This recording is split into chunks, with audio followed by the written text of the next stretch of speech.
blend of family life with John Travolta in She's So Lovely. Alicia Silverstone stages her own kidnapping in Excess Baggage. And Lawrence Fishburne fights to protect Harlem from gangsters Andy Garcia and Tim Roth in Hoodlum.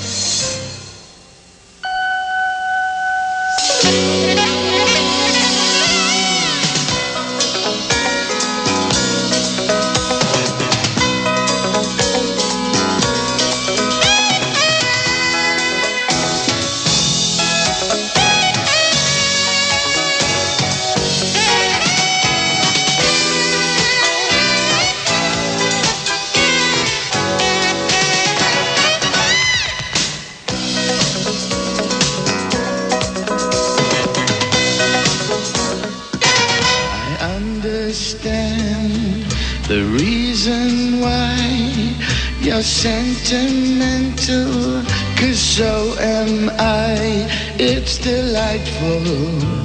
Sean Penn and his wife Robin Wright, along with John Travolta, star in She's So Lovely, one of the new summer movies we'll be reviewing this week on Siskel and Ebert. I'm Roger Ebert of the Chicago Sun-Times. And I'm Gene Siskel of the Chicago Tribune. Sean Penn won the Best Actor prize at this year's Cannes Film Festival for She's So Lovely, but to me the mystery is why his wife, actress Robin Wright, didn't win in her category. She's remarkably good in an equally tough role, playing a working-class woman, a pregnant drunk who at the start of the picture is worried about her missing husband, a man with a history of mental problems that result in violence. Hello, police? I'd like to report a missing person. Hold. Yeah, I'll hold. Hold that. Robin Wright, of course, played the hippie Jenny in Forrest Gump, and she's miles away from that character here. And her tough guy husband, played by Sean Penn, freaks out when he does learn that she was beaten up and raped by an abusive neighbor. Oh, yeah. Now the monkeys are in the trees. You're in uniform. I respect the military. Soldiers, 1, 2, 1, 2. I have a gun. You have guns. Fair. To draw, we count 3. 1, 2. After that act of violence, Penn is sent to a mental institution where he spends the next 10 years of his life. Meanwhile, his wife settles down with another man, played by no less than John Travolta. He's not at all thrilled to learn that his wife's former husband is back on the streets. To force the situation, Travolta invites Penn back to the house for dinner in a scene that combines black humor with a genuine sense of danger. Do what I tell you. Joey, can I talk to you for a minute? Talk. Never mind. Make up your mind, babe. I want you to stay. He wants you to go. She's So Lovely is based on an original script by the late great American independent filmmaker John Cassavetes, and it was directed by his son Nick, who declares himself as an original talent, I think, with this film, separate from his father. And I thought this last picture that he made, Unhook the Stars, which he co-wrote, I thought that came off as a bad John Cassavetes film. But She's So Lovely plays as a truly original collaboration between father and son. And unlike most movies where Hollywood stars play working-class characters, I didn't feel as though anyone was slumming in this story. It felt real. And She's So Lovely constantly surprised me with its story. Thumbs up. Thumbs up for me, too. And you know, one of the things I liked about the daring of the Cassavetes screenplay is that it breaks in two. There's a whole story, right. Then there's 10 years, and then there's another story in which some people moved on and other people have not moved on. That's and so the past is dragging in the present. And in a way, it's almost as if Cassavetes is asking this woman to consider two men who are aspects of the same personality. Just as in many of his other movies, women are involved with guys who, on the one hand, are violent and irresponsible, yet on the other hand are loving and material. Well, that's that great title, A Woman Under the Influence. And what is she under the influence of, if not a men in her life as well as other problems? And so it's really... It's an interesting way of approaching the problem, and then the acting, as you say, is really fun. Absolutely first rate, and I appreciate that John Travolta is taking not the lead in a picture. In other words, that he went for this screenplay is smart on his part, well, too. Well, he's going for the role, and that's a good decision. Okay, next movie. The year is 1934, and Harlem is in the middle of the Great Depression, but hope is cheap because you can buy it every day with a number in the policy game. Thousands of dollars are paid out, and many more thousands are earned. In the movie Hoodlum, the numbers are run by Stephanie St. Clair, known as the Queen of Policy and played by Cicely Tyson. But the downtown racketeer Dutch Schultz wants to muscle in and take over. The Queen meets with Bumpy Johnson, played by Lawrence Fishburne, who is fresh out of prison with some new ideas. We ain't gonna crease like Brunda or Miro.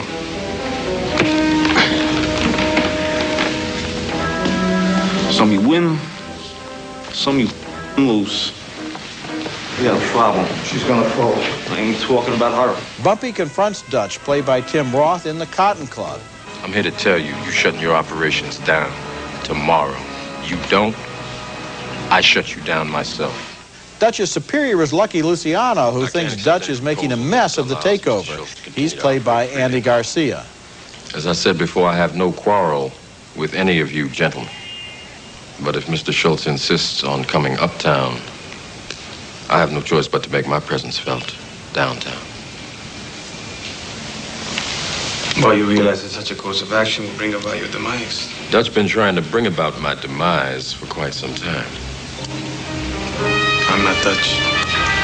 Yeah, you lucky.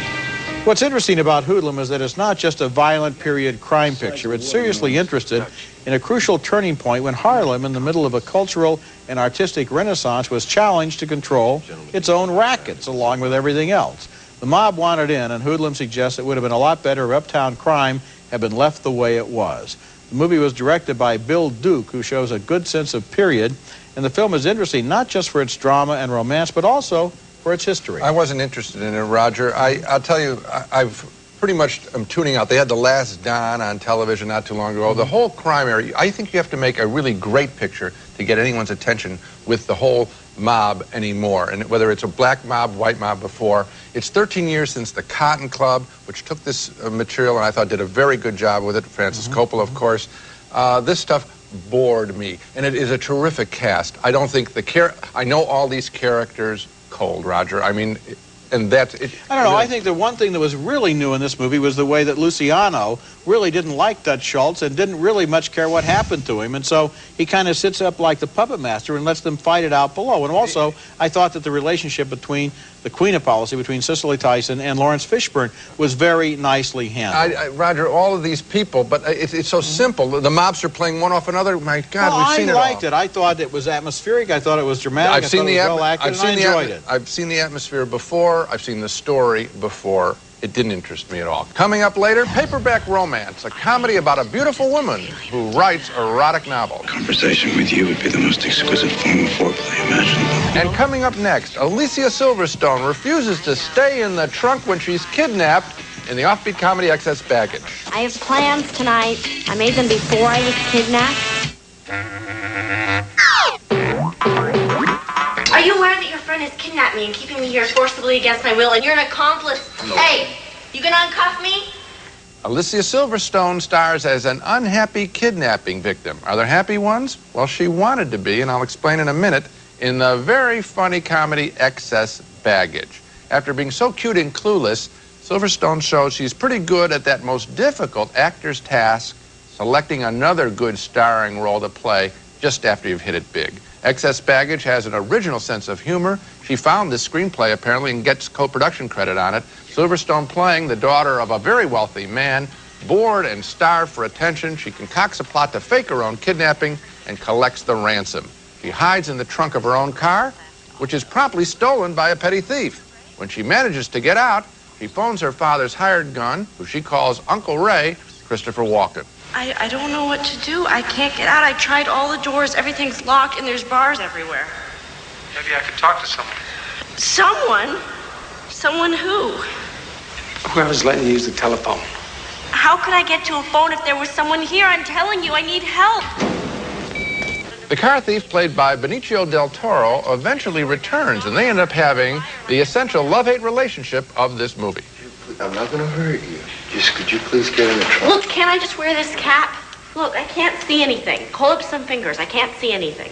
How stupid do you think I am, huh? They're awfully cute together. Another complication is that the unintentional kidnapper and his partner, played by Harry Connick Jr., lose a bag full of mobster money, $200,000 worth. Relax. It's not your problem. What the hell do you know what my problem is?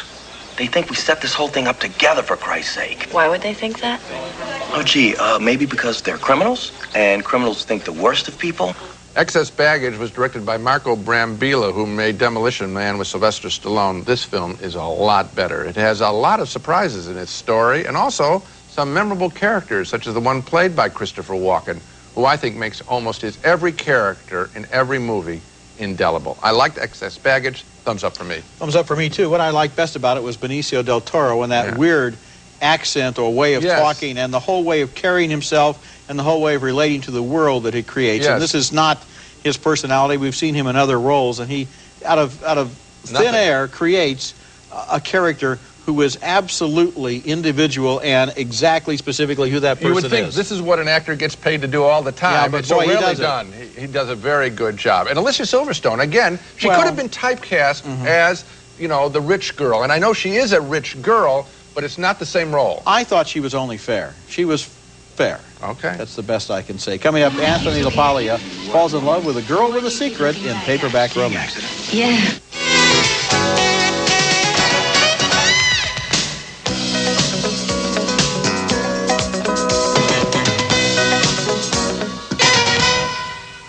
Surprised to see you. Eddie! Yeah, I'll be right there.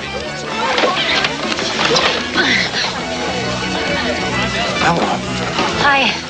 Paperback Romance is a very odd picture. It's from Australia, which may explain why its comic sensibility seems so odd to a guy, namely me, who is used to seeing pictures with, you know, the American Saturday Night Live juvenile sensibility. It's the story of a woman who writes racy romance novels and a slick jeweler who eavesdrops on her writing of the latest. So I thought to myself, am I about to actually speak to the most fascinating woman I'm ever likely to meet? Or should I just turn my back and walk away and pretend like this never happened? Well, I'm not sure anything has actually happened. That's Anthony LaPaglia as the jeweler, and what he doesn't realize is that this lovely lady with a wicked imagination, played by Gia Carides, has one leg that is paralyzed from childhood polio, so she walks with the aid of crutches. But after accidentally breaking that same leg, she gets a different set of crutches, and that provides her with a cover story to explain the way she walks. Everybody assumes it was a skiing accident, and that leads to more disabilities, including one for LaPaglia himself. He was eating an ice cream in an outdoor cafe.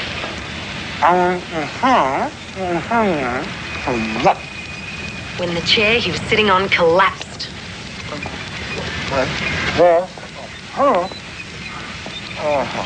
And his jaw hit the table as he fell. The plot gets further complicated when LaPaglia finds himself at the altar with another woman. I don't know why I'm going through with this. Well, for once we agree on something. Don't you dare talk to me like that, you cheap little crook. Now, you can probably figure out the rest of the story, but what you may not be able to figure out is the way the film blends outlandish physical stunts with sexual fantasies and some thoughts about disabilities. In fact, what I like about the movie is it suggests that an important disability is the inability to feel passion. Paperback Romance has passion. It's a light, funny film, and it gets a marginal recommendation from me. I'm kind of on the fence on this one because even though there's a lot of stuff that doesn't really work, I mean, they're trying to muscle in plot that isn't necessary, nevertheless, the characters are really engaging. I like this relationship. I like the scene, for example, where he can't talk and she turns out to be the translator, although she usually translates him to saying what she wants him to say rather than what he's really saying. There are lots of things like that in the movie that really work. If only it had just been about the characters and not so much about the slapstick. I think there are enough scenes there. And let me just put it this way. Don't you want to see this Gia Carides in another movie? Sure, yeah. She's got a lot of talent, and she's playing smart. You know, sometimes in American movies, when they have a character with disabilities, that also means they lose their brain because they only can play a victim. She's smart. She's dealing with it a lot better than an American screenwriter would let her deal with it. There's a lot of original stuff in this movie. Yes, it is. I'll give you a thumbs up. Okay. Coming up next, a first look at two newly restored movie classics, and one of them features Peter Lorre's creepiest role.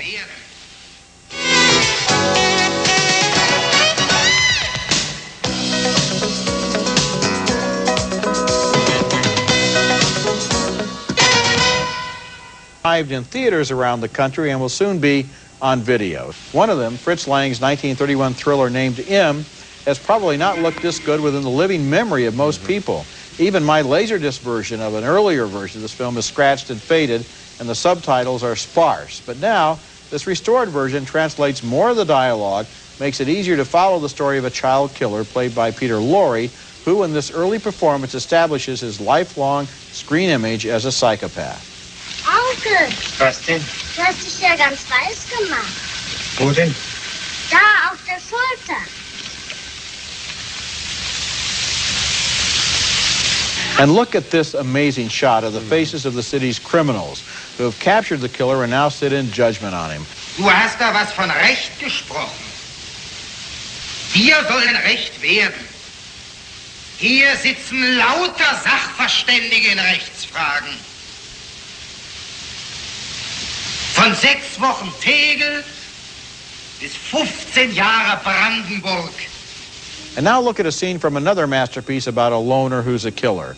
Le Samourai, directed by Jean-Pierre Melville in 1967 in France, stars Alain Delon in his best screen performance as an assassin for hire. And Melville's visuals place him at the center of a cold, impersonal world. Qui êtes-vous? Aucune importance. Que voulez-vous? Vous tuer.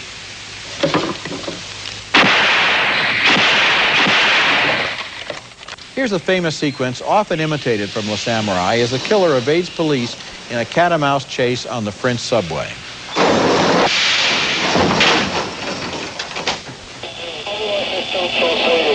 Contact rompu. Il est descendu sur le quai de Jourdain. Rétablissez contact à tout prix. Looking at movies like these, you can see the roots of so many later films, and you can see greatness. M is unforgettable above all because of its faces. Faces of the police, the criminals, and the killer, who all seem to rank about the same in Fritz Lang's estimation. And Le Samourai is a fascinating study of the existential hero, a man who has no reason to live or die and exists only to be consistent with his code. Both films are playing in revival houses. They'll both soon be available on video. And we're talking about greatness, and you've nailed exactly why. When I saw the shot, the great shot in the courtroom, I thought of all the movies that we've seen today that never show the people. Yes. The background of most movies today, and I know we hammer Extras. American movies. They're extras. Or it's wallpaper or high-tech metal. There is not an interest in humanity. And Fritz Lang was clearly interested in that. The human, now we jump ahead to Melville, the human condition, the existential man. This is one of the most influential films in film history, whether people working today know it or not. Because it's influenced them through all of the imitations. Exactly right. And this man, who was so quiet and so ungiving of himself and of his secrets and of his thoughts, forces us to think about him, to try to read his mind, and that's a fascinating process. And that's because here's another thing that's missing in movies today, the quiet. I'm talking about the visual quiet. The opening sequence in The Samourai is one of the great sequences in the movies because you come up to the screen because no one's throwing fast edits on you or explosions. It's amazing. You look at the movie for about 3 minutes before you realize there's a person in the shot. Yes. And when he takes a drag of his cigarette and you think there's a man on that bed, it's as great a moment as any explosion or car crash. Greater. Of course. Because think of what happened visually, and I hope the directors out in Hollywood will listen and will watch the picture, obviously, more than listen to us, that your mind in the audience, you're up on the screen, you're searching the image. What am I seeing? Your focus is with the film, not with leaning back as they throw stuff at you. You can learn from it. When we come back, my video pick of the week, a romance between two very gun-shy lovers. We had a perfect date, and I just wanted to feel like I was saving something for later. But baby, you ain't gotta say nothing for me. I mean, you know, I want mine now. Video Pick of the Week is brought to you by Nestle Raisinets. At the movies or at home, Raisinets. My video pick this week is Love Jones, a romance set in the world of Chicago's middle-class African-American artists and professionals, a world hardly ever seen in the movies. It stars Neil Long as a professional photographer and Lawrence Tate as a novelist. They meet at a poetry night at a music club, and when she turns down his offer for a date, he tracks her down to the apartment where she's house-sitting. Persistence. Be surprised how far it can get you. This would seem to be a romance made in heaven, but it's not. And one of the interesting things about the movie is the way it avoids the usual cliches and shows how easily such a fragile relationship can fall apart. I can't stand to sleep with a woman, and afterwards she just dog you out. You know how y'all do. Don't return any phone calls, play me off in front of your friends like you don't know me, like nothing ever happened. Love Jones is my video pick of the week. Now let's take another look at the movies we reviewed on this show. 2 thumbs up for She's So Lovely, with its quirky off-center characters trapped in a world of jealousy and abuse. Good performances. We split on Hoodlum. I thought it did a good job of telling not just a crime story, but also a chapter from history. But Gene was tired of the gangland characters and their familiar machinations.